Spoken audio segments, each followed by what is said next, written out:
Hey, good morning, everybody. The UK's Prime Minister, Rishi Sunak, which is a very bizarre thing to imagine that he is our Prime Minister, but there he is. He has called for a 1 minute silence to mark the 1 year anniversary of the start of the conflict in Ukraine. So that will be at 11 a.m. on the 24th of February 2023. I won't be doing it myself, of course, but you'll probably see people standing outside Downing Street having a photo opportunity of them looking all solemn with Ukraine badges on their lapels, in a similar way to what happened at the start of the lockdown when Boris Johnson was the Prime Minister, and they instituted a new thing which was called Clap for the NHS, and that was to take place every Thursday evening at 8 p.m. And for a few weeks, everybody, well, not everybody, but he did outside Downing Street, went out there in front of the cameras and clapped like a little beached whale for the NHS. And a lot of people just went along like brain dead sheep and did exactly the same.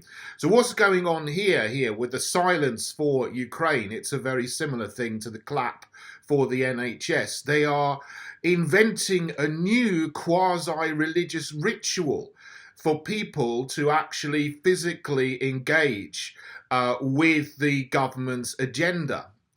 And the Ukraine escalation is just as much part of the government's agenda, the agenda for the New World Order, as it were, as was the lockdown and the rollout of injections. That was another, almost like a ritual. Everyone go and get your jab in your arm sort of thing, which has happened for 2 years. So people have complied with these new rituals, which is some kind of religious experience. Because, you see, we have a big problem in the West, is that the West used to be Christian, and that grounded us in good Christian principles and gave us common values and so on. That has been corroded, eroded, and people are trying to eradicate Christianity from the West. They haven't succeeded, because there are still a lot of people who are Christian who are fighting back in terms of what is good. But they are still trying to eradicate Christianity, to bring in the New World Order in its religion. But in the meantime, they are creating new rituals to replace the things that people used to do. You know, when the country was Christian, properly Christian, the majority of people went to church on a Sunday, and you'd have communion or something, and so on. So that's something that everybody did regularly every week. Not everybody, but the majority of people. Now it's only a small minority of people who do that. So new rituals are being created. Now this is pretty, appalling, to be honest, pretty reprehensible, what is actually happening in terms of Ukraine in the West, because instead of de-escalating the conflict, which would have saved hundreds of thousands of lives, which have been lost over the last year, Western nations, and shamefully Boris Johnson in particular, we know now, has twice interceded after peace talks to encourage Zelensky not to make peace. First of all, there were some talks in Israel, and the former Prime Minister Bennett of Israel, who was the Prime Minister at the time, said, we've got Putin and Zelensky nearly to the point of backing away from conflict and stopping it from happening. But Johnson intervened, and the conflict continued. Then there was some peace talks in Turkey. Again, Erdogan got Zelensky and Putin together, nearly at the point of ending the conflict in April. But then Johnson again intervened, went to visit Zelensky in Kiev. And then the next thing you know, everything that was discussed in Turkey about making peace didn't happen. Zelensky was encouraged to keep on escalating, and then the West, kept on, NATO powers kept on then giving more artillery, then HIMARS systems, rocket launchers.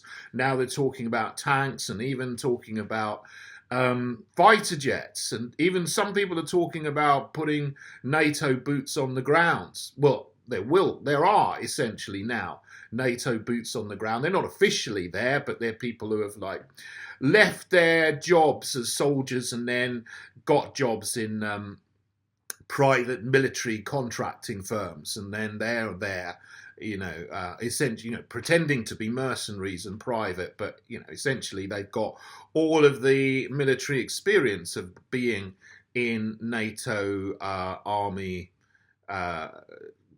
in military forces for a long time, and they're on the ground in Ukraine. So the Western countries have been escalating this, and the people who are in power and have been in power over the last year or so, who are now encouraging us to be silent for Ukraine to mark the event, are responsible for the continuation of the conflict for many, many months longer than it should have been, and are dangerously escalating this towards a nuclear war. It's almost like some people want this to happen, which is totally insane. And someone would only do that if they really just hate all people everywhere. They're not supporting Ukraine. They're just against everybody who is a human being everywhere. Because if there's a nuclear conflict, Ukraine isn't going to be saved. Ukraine will be scorched earth, just like Russia, just like NATO. The only people who might survive somewhere is, somebody on the, Kalahari Plateau or something who isn't going to be affected by bombs going off all over the other places, but they'll still be affected with the weather changes and so on that happen. So, this is just absolute insanity to be escalating this, and then to be creating a ritual for everybody to comply and show their support for this on the background, or with the background of complete 100% media bias towards this. Very, very few people on the media ever get to challenge the narrative. I have done a couple of times, which I'm grateful for the opportunities to do that. Not that some of the times it wasn't because they wanted to give me a platform. They wanted someone to go on the show to ridicule and to show that, there's people who don't follow the government line, but we're going to take them down and humiliate them. That's what Piers Morgan and Richard Tice tried to do when I went on the Piers Morgan show in September 2022. But I didn't let them. I just put the case forward, and I still think it showed them up for actually trying to squash free speech or anybody else's argument. So, that was good to do that. And I was recently on GB News, and there was some very loaded questions given to me, but they actually let me speak for a minute and a half and actually put across everything that was going on in Ukraine back to 2014 when these things happened.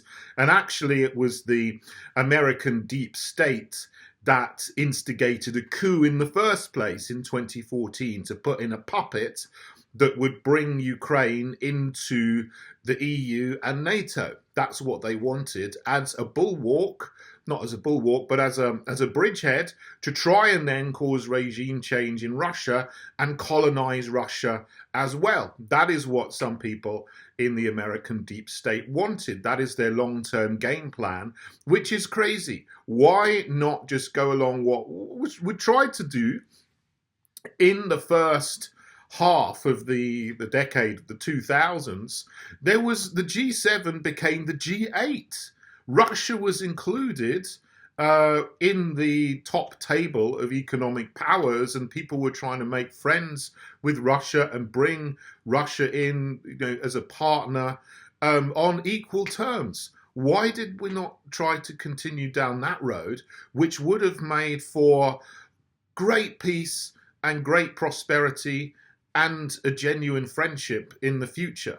But instead, some people there have gone in completely the opposite direction, and they've decided to put a new iron curtain down the middle of, well, further to the east in Europe, well, not where it was before, but between the Baltic states and Belarus, and then between, and also to try to take Ukraine into the West. And they tried to take Belarus into the West in 2000 with they tried a color revolution to get rid of Lukashenko, who won the elections there. They tried to overturn that, but it didn't happen.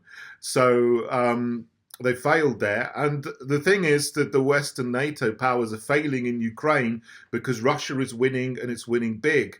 And it's about to take the city of Bakhmut, which is the key city to take. And then things will be far, far easier for them to advance much, much faster all the way up to the Dnieper River and so on, which is going to be really bad for the people in the Western deep state. Not the people of the West, but those who are wicked and have got vested interests like biolabs and money laundering and take advantage of all the corruption in Ukraine. It's going to be really bad for them because they're going to lose out on their multi-billion-dollar investments in keeping Ukraine corrupt. And so if you go out and you observe this minute silence for Ukraine, that is what you're supporting. Escalation, death, money laundering, and corruption, and bioweapons labs. That's what you're supporting. And that's why I'm not going to be doing it. And you know what? I might actually put a Russian flag in my social media feeds just to wind people up. No, I don't know. I'll think about that. I don't normally put Russian flags in places, but I think on this day, just to show opposition to this madness that they're trying to create a new ritual. I think that needs some kind of visual opposition as well. We'll see. I'll think about that. Anyway, thanks for watching, everybody. But there we are. This is where we are. They're trying to bring the Ukraine into the calendar of the new agenda that goes along with clapping for the NHS and Pride Month and Black History Month and all these other things that have been created to go along with these agendas that are created. They're trying to create a new calendar of rituals for a new kind of secular religion. We don't want that, so I'm not doing it. Okay, thanks for listening, everyone. Have a great day.